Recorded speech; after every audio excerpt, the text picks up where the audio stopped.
spiritual awakening to inspire your personal enlightened journey. I'm your host, Megan Mary, international best-selling metaphysical author and founder of Inner Realms Publishing. Let's bring in the light. Welcome. Today we have Julie Cluff. She is a spiritual teacher, psychic medium, and grief specialist whose work is rooted in compassion and lived experience. Her path was profoundly shaped by a spiritually transformative experience following a tragic car accident in 2007 in which her two youngest children crossed from the physical world. That experience awakened an enduring awareness of spiritual presence and ongoing connection beyond death, which continues to guide her work today. Julie is known for her steady, heart-centered approach to supporting individuals navigating grief, spiritual awakening, and finding purpose. Welcome, Julie. Hi, thanks for having me. Yes, it's wonderful to have you here today to share your story. And so, my first question is going to be, what does enlightenment mean to you? Oh, enlightenment is a journey. It's a process of becoming more and more aware and allowing ourselves to be spiritually connected. And I say allowing because really we are spiritually connected. It's just whether or not we're willing to acknowledge that channel. Yes, absolutely. So, we all are, of course, but some people don't feel comfortable with that, and some people don't believe it. And some people do believe it, but they haven't really had evidence yet. Mhm. We'll get into. Usually, there is one of those major experiences that draws a line in the sand. Everything after that experience is different from before that experience. And from the intro, you have one of those experiences, or Yeah, more than one yeah, to absolutely. share. Yeah, yeah. Yeah, even as a young person, I was pretty spiritually aware, but I was raised in an Orthodox kind of Christian family and which was a wonderful experience, but I allowed religion for a lot of my life to define my spiritual experiences. But then I lost my brother to suicide when I was in my 20s, and then a couple years later, I went through a divorce from my first husband, and I had three small children. I remarried. I had three more children. So it was on Mother's Day in 2007 when I was driving on a road trip with my three youngest children. And having never felt tired that day, I ended up falling asleep at the wheel, totally unexpectedly. And I woke up and I was in the median between the eastbound and westbound lanes of highway. And when I tried to bring my vehicle back up on the road, the SUV started rolling, and my two youngest children were thrown from the car and subsequently passed away that day. And that was absolutely devastating. There's no words to describe that experience, but David was 8, Carrie was 10. They're beautiful, wonderful children. I was a homeschool mom. The minute my awareness came back to the accident and the I couldn't see anything for a minute. As soon as I came to and realized what had happened, I just knew our life was changed forever. But in a very real sense, the way I look at it now is I was asleep before the accident. I died with them on the day of the accident. And then 3 years later, I had a pretty profound awakening at that point. And like I said before, I was a pretty spiritual person and I had some even as a child, the route to and from elementary school often took me past I would often go the route when I walked past the cemetery and I would be thinking about those people that were in the cemetery and wondering who they were and what kind of lives they lived. So even as a young child, I was a pretty deep thinker. I was pretty shy actually as a child. And I had I would say an active spiritual sense And one of the things in my experience was I often received messages as words in my head. And that was often the way that I received messages. But then after my kids died, I had some pretty miraculous things happen, even the day of the accident. One in which when the vehicle was rolling, I heard a voice in my head that said, "Bring your arm in." And later I learned of two women who had lost their arm in a rollover accident, similar to the accident I was in. So I know that voice saved my arm, but then always the question is, why didn't that voice save my children? But over time, I came to really understand that it was part of our soul plan that they would be here for a short period of time. There were so many things that pointed to that, so many messages I received that pointed to that. But in my humanness, it took me a long time to heal and to integrate this really painful experience. And at the 3 year mark, I had a remarkable, unexpected trip to London and ended up on a side trip to Stonehenge. And you might wonder why I bring that up, but it was actually several years later, I learned that Stonehenge is considered the heart chakra of the earth. And I feel like that visit to Stonehenge, not that I'm saying everybody has to go to Stonehenge to heal their heart, but I feel like in a very real sense, my guides brought me there for that extra bit of healing. And then about a week later, a special prayer was offered for me. And within 24 hours, I was a different person. I totally woke up. I had been, by that point in my journey, I had been in a pretty dark place. I was filled with consuming darkness. It felt tangible.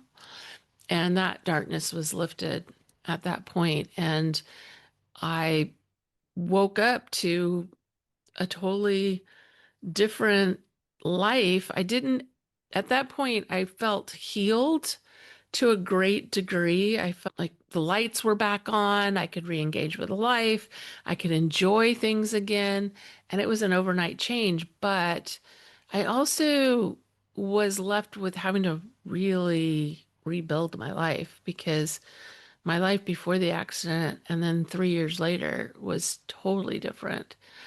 And in that process of rebuilding, I developed a relationship with spirit that was much different than it had been previously. And over time, I became much more spiritual and much less religious. And today I say I'm spiritual, not religious, but it became a very real relationship with the spirit and with the angelic realm and with connecting with my children on the other side. And then eventually connecting with other people's loved ones on the other side, which all of this, all of these spiritual gifts, all of these things that happened were completely unexpected. And even after I started connecting with my children and then feeling this presence of other people and receiving message for other people, then I eventually had an experience that taught me about the angelic realm, and I began channeling the angelic realm, and I was given very specific instructions to teach about angels. So there's a lot of story in between all that, but that's the overview. Wow, how so devastating that had to have been. And so I can't even imagine. And it wasn't, even though that switch happened, you say overnight, it was years later. It was years And later, and I had done a lot of work in those 3 years. mhm. I went to therapy for 2.5 years. I had to overcome PTSD. I did Sure. EMDR therapy. I was really putting forth the effort to re-engage with life, but it just wasn't, all the dots weren't connecting. And then spirit came in and gave me a little extra boost. And I've often wondered because later on, a few years after that, a couple years after that, I received the message that I was supposed to do something with my story. And I thought, I wasn't sure like how that would work because I couldn't say to people, okay, just go out and have a spiritual experience and being like woken Yeah, it up doesn't work like that. within 24 hours. Yeah. And that's not the way it works a lot of times for people. Sometimes, and I've had experiences where my healing has been slower and incremental. And I had this experience where it was an overnight awakening.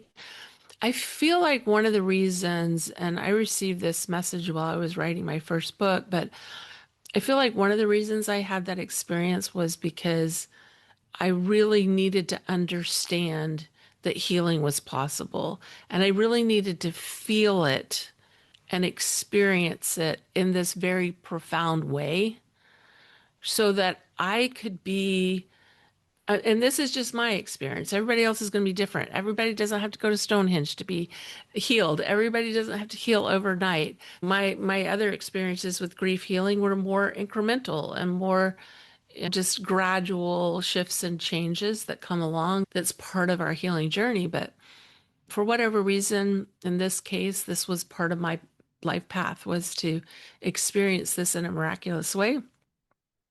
And I think it also tied me to spirit in a really strong way. And so many of my experiences, even the day that the kids died, having that overnight awakening, having the experience I had with my daughter just this past September on her birthday, like all these experiences were very near death type experiences. And one of those, for example, was when I was in the hospital after the accident and they'd taken us by ambulance to the hospital. And I'm laying there in a cot with, at that point, they were still assessing my injuries, but I had minor injuries. But my, I was physically, emotionally in shock, as you can imagine, like just profound shock. And if you can just even imagine being in a hospital in an emergency room and all that chaos that's around. And my son, James, had been sitting in the passenger seat in the front with me, and he had sustained a pretty significant injury to his leg and was going into emergency surgery. So there was a lot of chaos. But in this process, I was laying in the hospital actually not knowing whether Carrie and David had lived or died because they'd been taken to another hospital and I hadn't received word yet that they had passed. But as I laid there in all this chaos, I was the best way I could describe this, it was like an out of body experience where it was just a presence, this presence of this overwhelming love and peace and calm. And it was like he was infusing me with all of that, like just bathing me in all that. And then I would come out of that and be right back in that emergency room and all the chaos. But I'll never forget that experience of feeling like I was just lifted out of my body into this experience with Yeshua. So there were a lot of things that happened along the way, that messages that I was given and experiences that I had that confirmed for me that this was part of my life plan and part of my family's life plan, as hard as that is to wrap our head Mm-hmm. around. Mm-hmm. Yeah, we can't make sense of things in the moment or even years later, but if we believe in a divine plan, if we believe in, we don't become healers without experiencing those very deep, darker emotions. And when we find ourselves on the other side of them, if we're strong enough to make it there, then we get that assignment, like you said, where it's okay. Now you need to stay because you need to help others with what you just came through. Yeah. Yeah, And I had a very distinct experience with that part of it because when you survive an accident like that, where half of the people in the car didn't survive, you wonder why you're still here.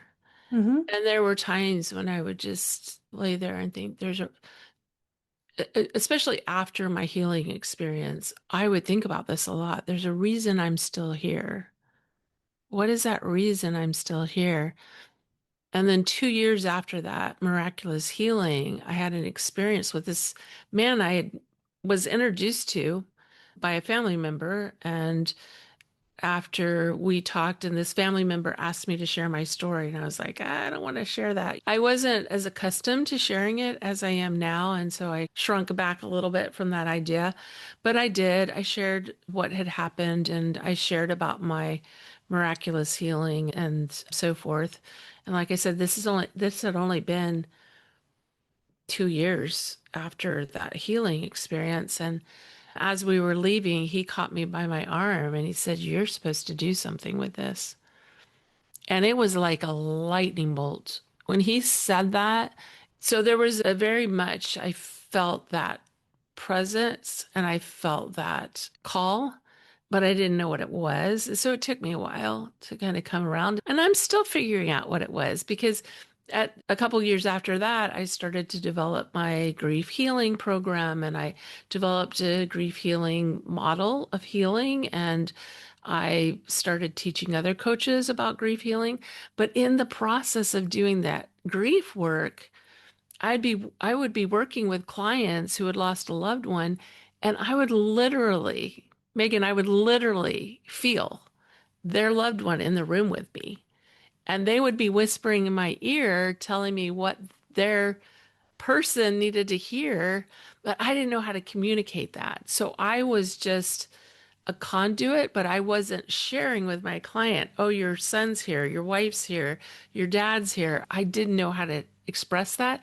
But invariably, when they would come in and they would share these messages with me, and I would use that information to guide the client, invariably it was exactly what they needed. So there was no Mm. question that the messages I was receiving was helpful and healing, but I didn't know how to communicate that. And it was over time that I began to actually, I finally, because these experiences were happening more and more unexpectedly, and I thought I've got to figure out what this is. So I ended up taking formal classes in evidential mediumship because that's not something you want to play around with. I didn't want to be, hey, so and so is in the room and this is what they're saying. I wanted to be able to deliver that message in a way that was helpful, and I didn't want to cause harm. So I've been through, gosh, I think I'm going on 3 years of training. And to do the work that I do, I continue to train. I continue to strengthen that channel so that I can bring forward these messages. And then I also, a few years ago, I was on a First of all, I'm a very left brain person. Math was my favorite subject. Algebra was my favorite subject by far. I actually bought an algebra book one time at a bookstore. That's really pretty crazy. Most people would just run if they saw an algebra book, but I actually bought one. I thought this is cool. This is an antique algebra book. But anyway, I have this very left brain, and I'd heard other people talking about like signs that they would receive from loved ones and things, but in my brain, I was like, that I don't know. I need proof and I need that left brain to come in there and say, eventually, and I learned later, my daughter was definitely involved in this. She's come through pretty clearly. And when she comes through to me, she comes through as a very mature spirit, not as a 10-year-old. She visits me as a very mature, almost an angelic being when she communicates with me. But I did learn that she was part of this process. But I started seeing 12s everywhere. And my birthday is on the 12th of May. So this accident happened on the 13th. It happened on my birthday weekend on Mother's Day.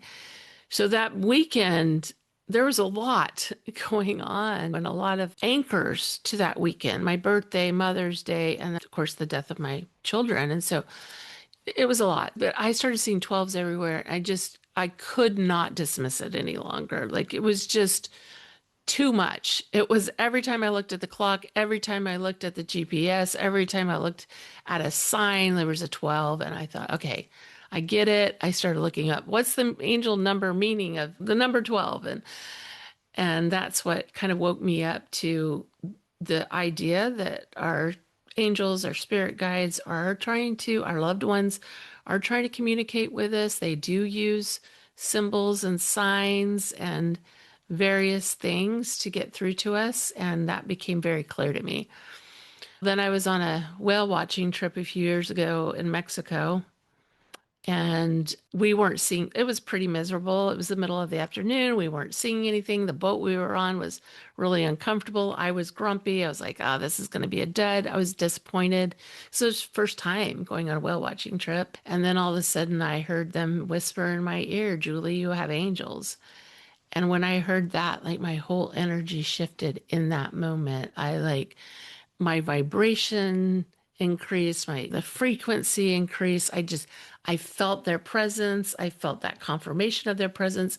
And in my mind, I started saying like a mantra, thank you, angels, for bringing the whales close to our boat. Thank you, angels, for bringing the boat close to the whales.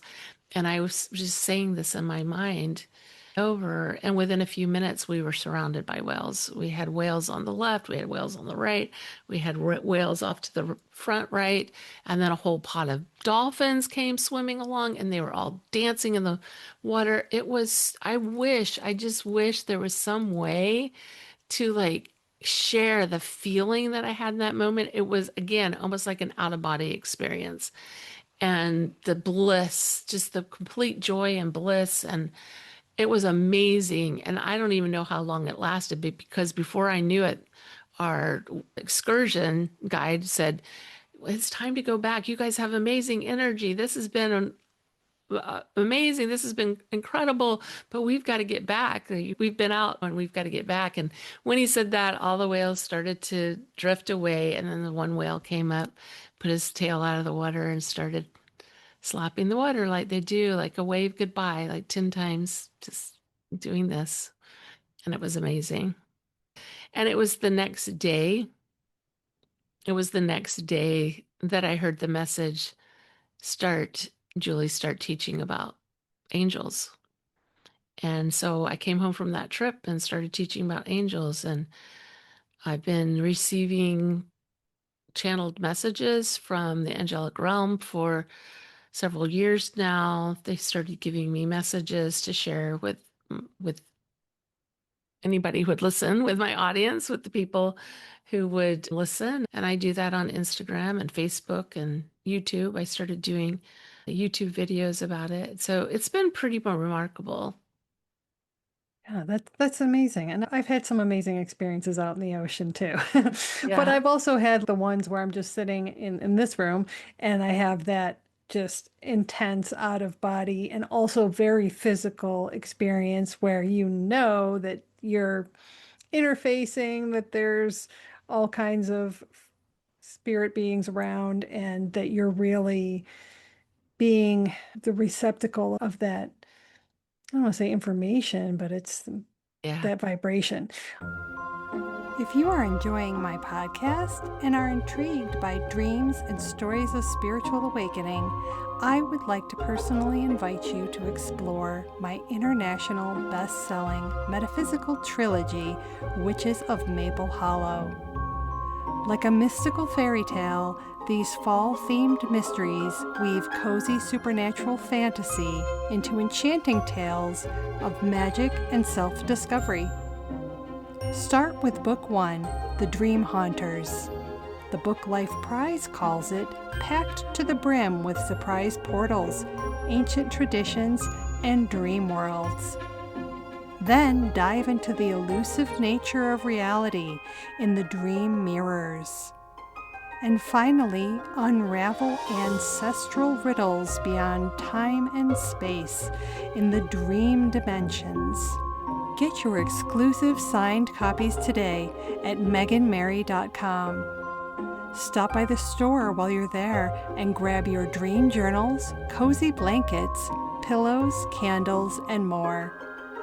And don't forget, they also are available in audiobook. Come visit me in Maple Hollow.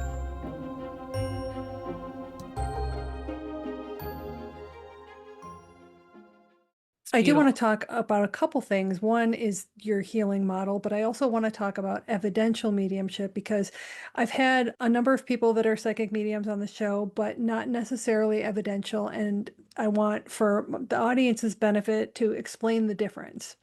Yeah. So evidential mediumship is, it's one thing for me to say, I have your grandma here and she says she loves you and or whatever messages are coming through. It's another thing to say, I have a woman here, she feels like your grandma. She's showing me how like baking was really important for her. She would invite the whole family. And you get this, like you start to describe their personality. Like a lot of times I will get physical features. So I'll receive physical features like one I did just a couple days ago where a father came through and I saw this man in his 40s and I said to the woman, I said, you would understand that in his 40s he still had a full head of dark hair. And she said, yeah, he kept his dark hair for a long time.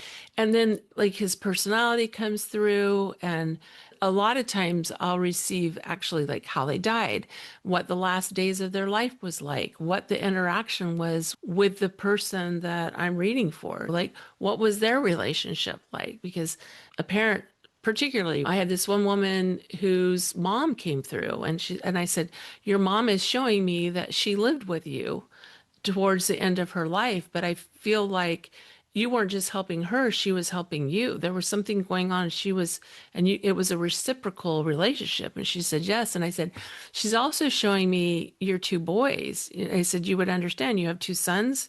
And she says, yes. And I said, she's showing me how they would come home from school and they would come directly to her room to say hi to grandma before they did anything else and how much she loved that.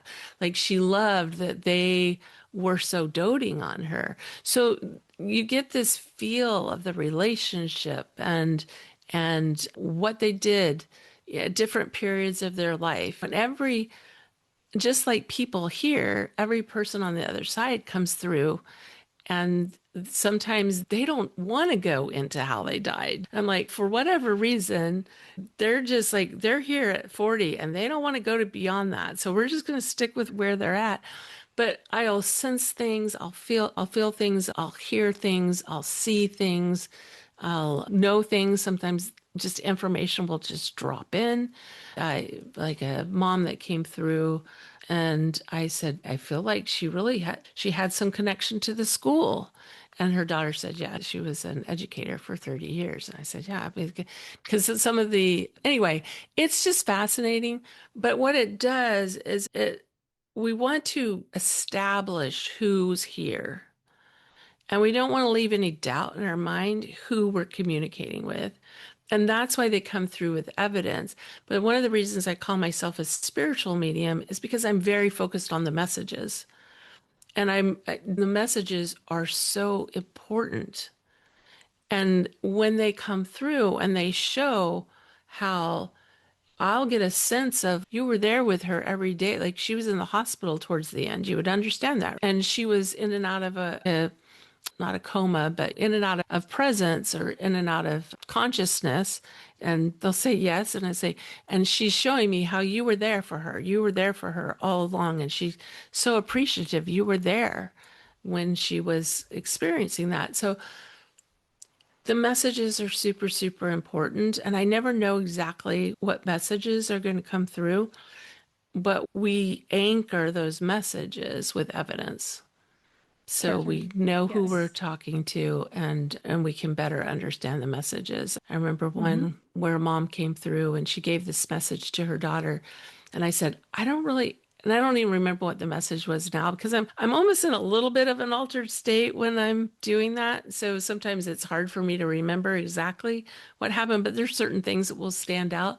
But in this case, I just remember there was a message that the mom gave, and I said, I don't really understand this message, but I'm just going to share what I'm hearing.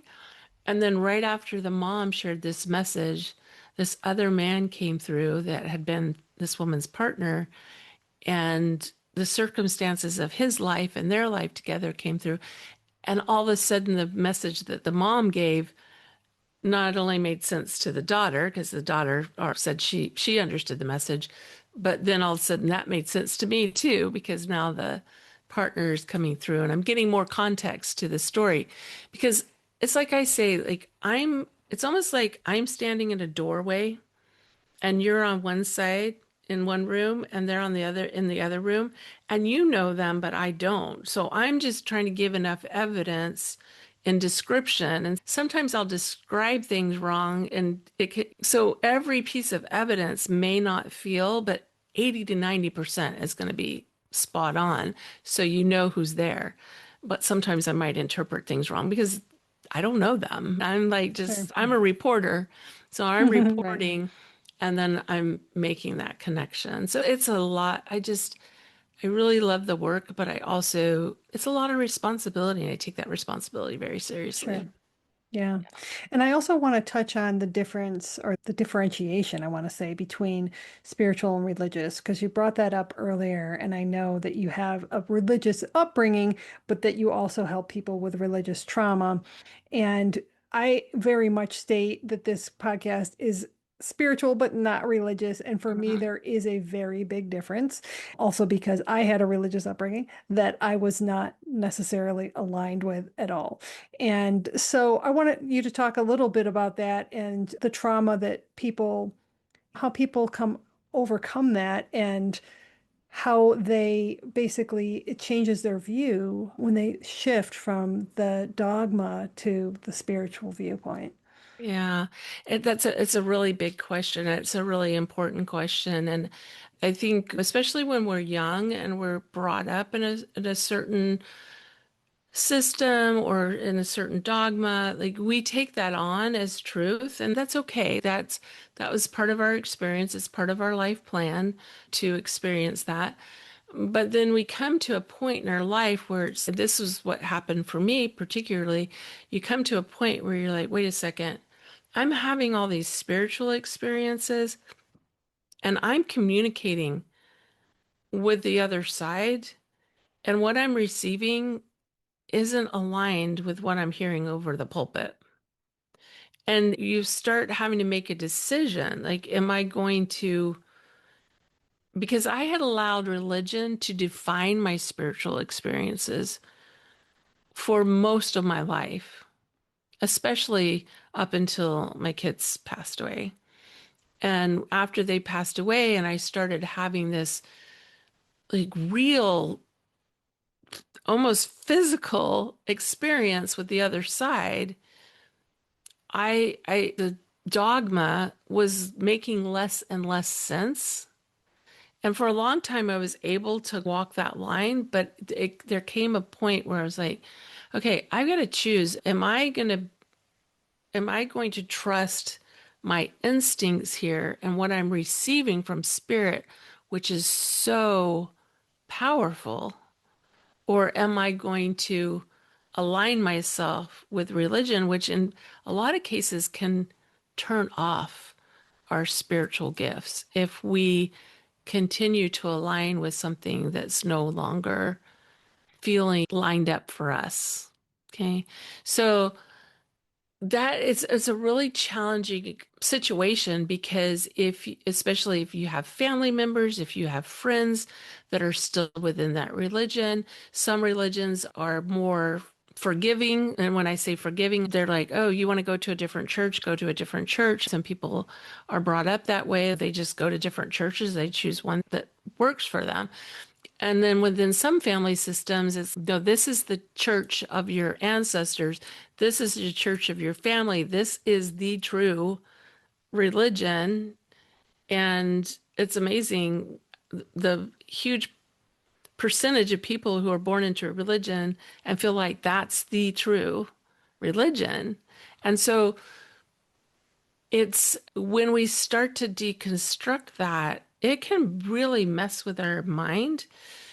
And I like to, first of all, bring everybody to Dr. Kubler-Ross's, Elizabeth Kubler-Ross's Five Stages of Grief, where she talks about denial and depression and anger and some of these emotional experiences that we have in grief.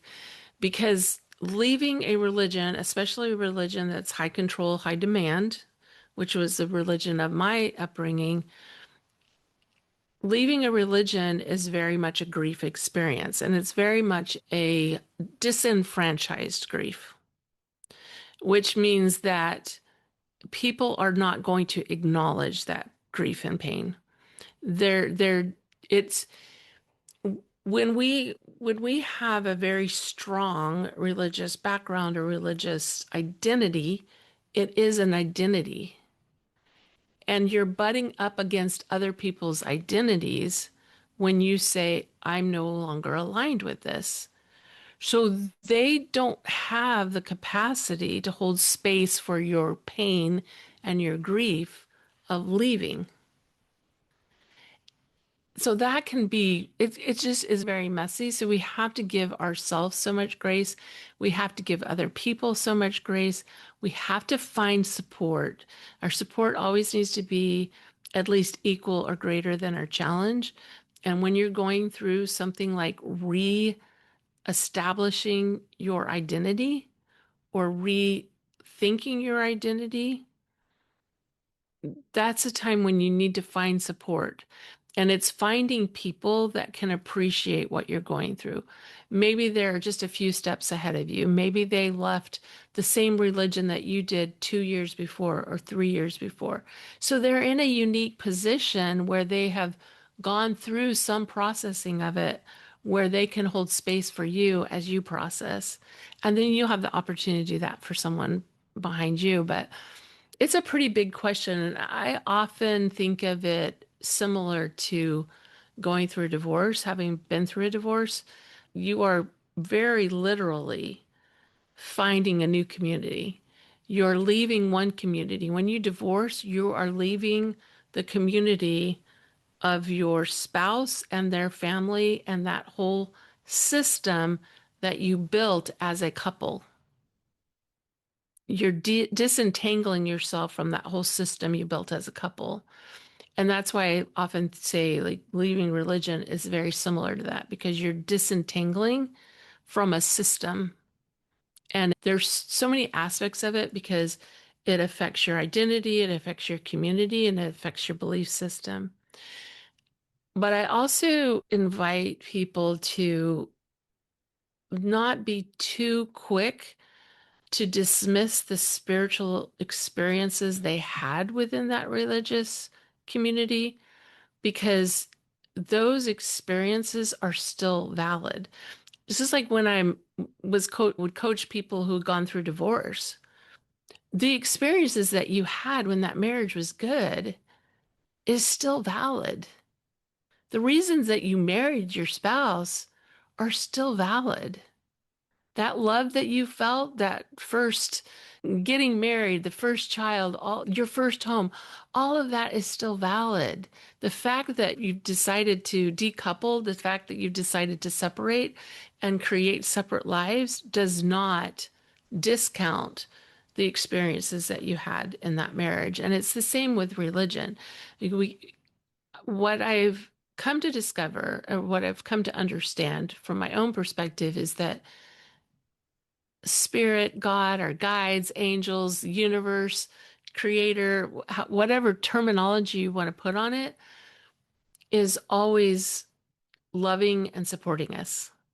And so they're going to love us and support us, even if we're practicing a religion that maybe doesn't hold the whole truth.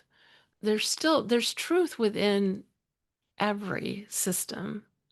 And it's not discounting the experiences you had there, but being able to integrate that into your new life as you move forward.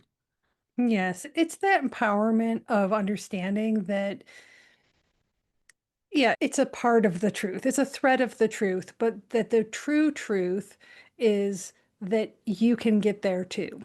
Yeah. And the systems are meant to say, you have to go through us. Hmm. For me, that's the biggest difference because once you do experience something that profound physically, spiritually, emotionally, you're like, look, I know, and I don't need a person in the middle I don't or need an to, interpreter anymore. I don't need a, yeah. yeah, and you also don't feel like you have to do these certain doctrine things to be worthy of it also, Yeah. Yeah. And which is the worthiness biggest is thing. a big piece. I met a man, I was flying out of Nashville and a few years ago, and a man sat next to me, and we were flying cross country. It was like a 3 hour trip.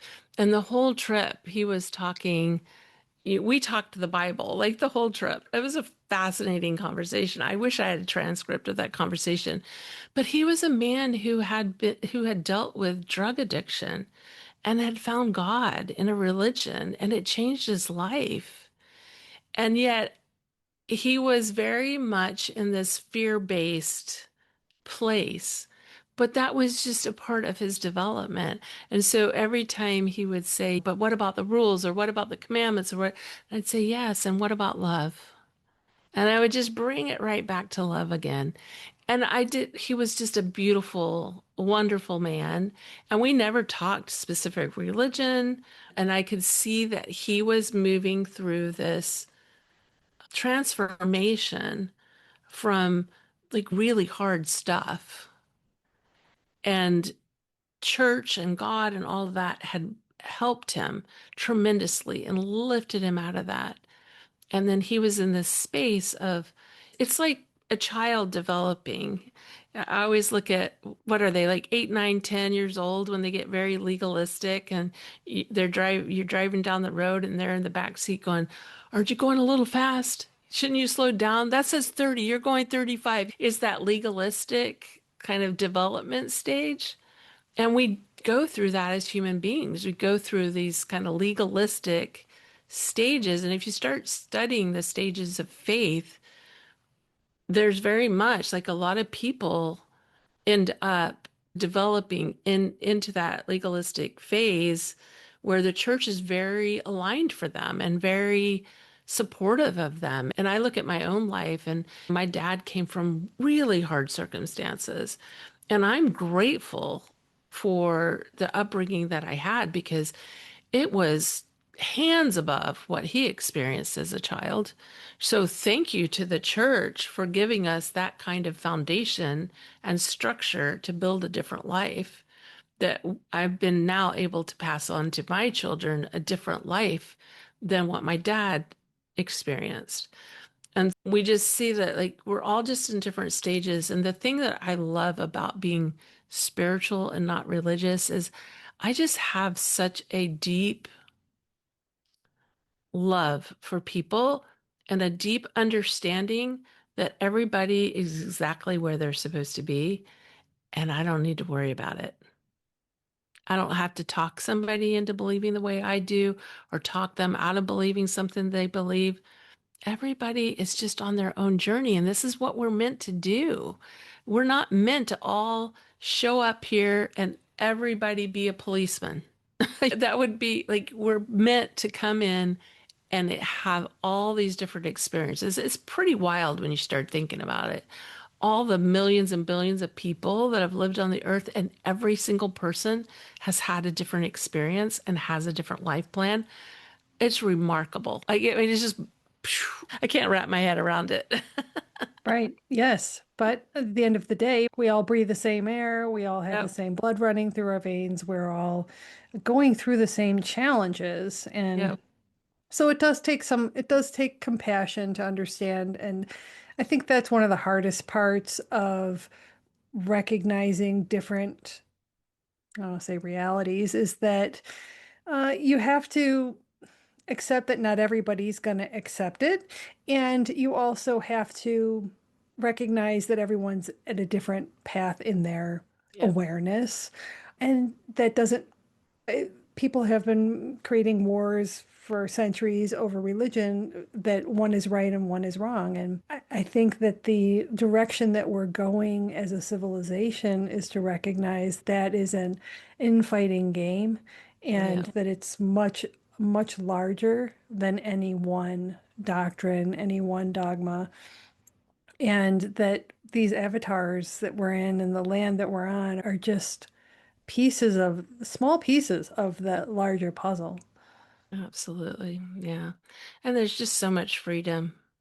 There's just so much freedom and just exploring and feeling free to explore spirituality and let it take you in whatever direction feels aligned for you. And if you come across something or you're reading something or you're listening to me and say that doesn't resonate with me, great, it doesn't resonate.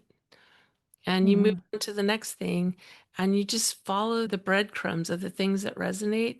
And pretty soon the whole world opens up for you. And we don't Yes, all have to believe the same thing. And the right. beauty is in allowing everybody to believe what they believe and not have to feel like we have to shove a belief down somebody's throat or fight a war in order for people to believe the way we do. Thank you so much for sharing your story today. It was a very personal experience that you went through and a beautiful thing that happened as a result. Where can people find you if they want to find out more about the services that you offer and the mediumship and the healing and the grief? Yeah. So juliecluff.com, pretty simple. It's just my name, juliecluff.com. And I share messages on YouTube, Instagram, Facebook. So you can find me in all those places. But yeah, all the links are there at juliecluff.com. Great. I will make sure they're in the show notes so that everybody can go and check you out as well. So thank you so much for being here today, Julie. I really appreciate it. Thank you. Thank you for listening. Did you enjoy this episode? Be sure to subscribe to make sure you never miss an episode. Head over to my YouTube channel and hit that subscribe button as well to be part of my growing community. Are you ready to take the next step in your spiritual journey? Don't miss out on the new Dream Empowerment programs. Unique opportunities for you to unlock your inner wisdom, discover your authenticity, align with your higher self, and bring abundance into your life. If you'd like your dream or awakening story featured on my show, submit it today. Your dreams have the power to inspire and enlighten other women on their journey. Visit meganmary.com to find out more.